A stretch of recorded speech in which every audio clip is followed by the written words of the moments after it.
Today we'll be making yamarita, and here are the list of my ingredients. I have salt, seasoning cubes, chicken seasoning, thyme, curry powder, sugar, onions. I have the purple and the white onions as well, ginger and garlic too.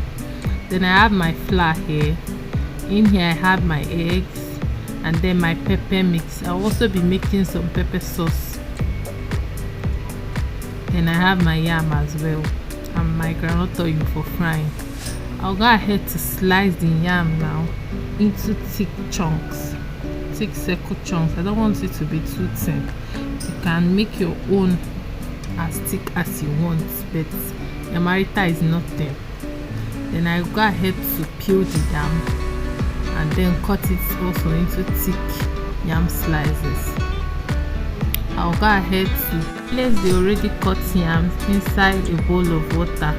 This will help to prevent browning. And I'll go ahead to cut the rest of the yam and slice them up.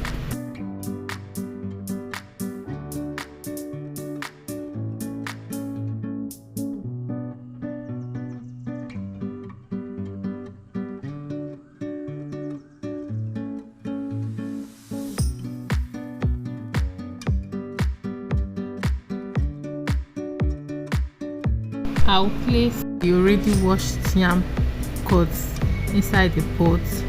Then I'll top it up with enough water to steam the yam. Not too much water, just enough to steam the yam.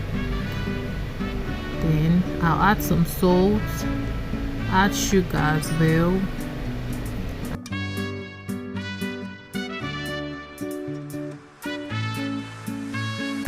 Then I'll cover the up and allow the yam to cook till it's done. Our yam is done now. It is done but not too soft or too soggy. I'll set that aside to allow it to cool. I'll go ahead to break my eggs into a bowl. My eggs are very fresh, that's why I'm breaking everything into one bowl. If you're not so sure of the freshness of your eggs, please break them into a different bowl, then pour in if it's good. I'll be adding some veggies to my egg. I'll be adding some red bell peppers, green bell peppers, onion paste, ginger and garlic paste as well. The rule is to add the wet ingredients to your egg and the dry ingredients to your flour. So that's just that.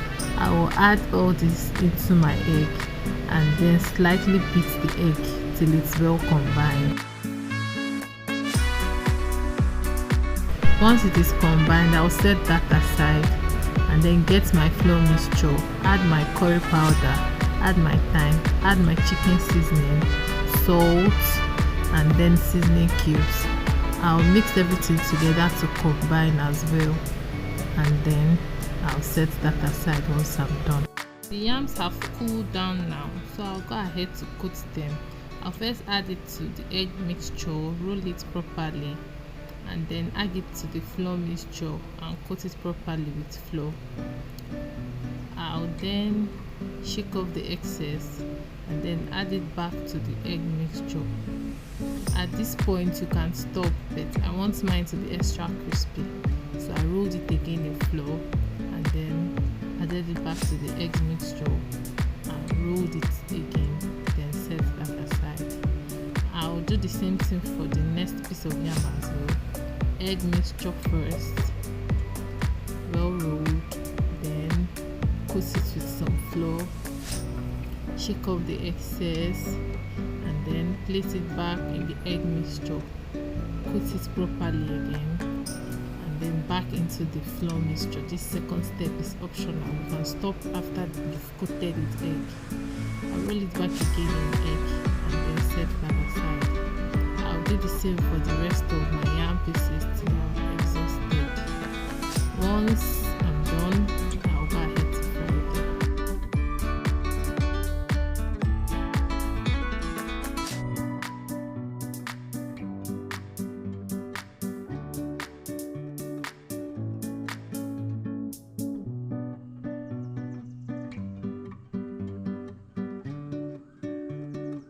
So after cutting, this is what our unfried yamarita looks like.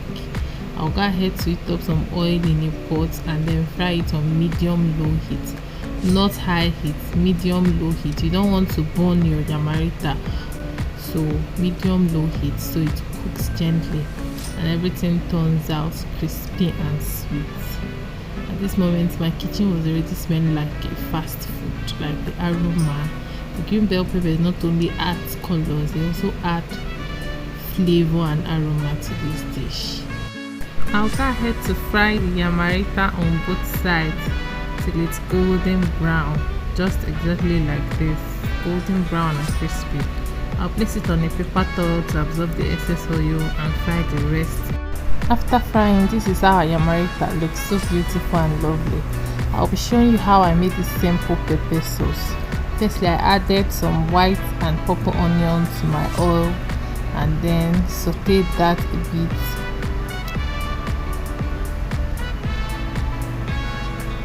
Then I added some green bell peppers as well, stirred that in, and then added my pepper mix. In here I have tomatoes, peppers, onions, ginger and garlic. I added some seasoning cubes and some salt and then allow that to fry. Once it has fried a bit, I'll take it off the heat. I don't want it to be too dry. I just want it to be the basic pepper sauce. Thank you guys so much for watching. I hope you enjoyed this video. Give it a thumbs up and also subscribe to my channel. Till next time, bye.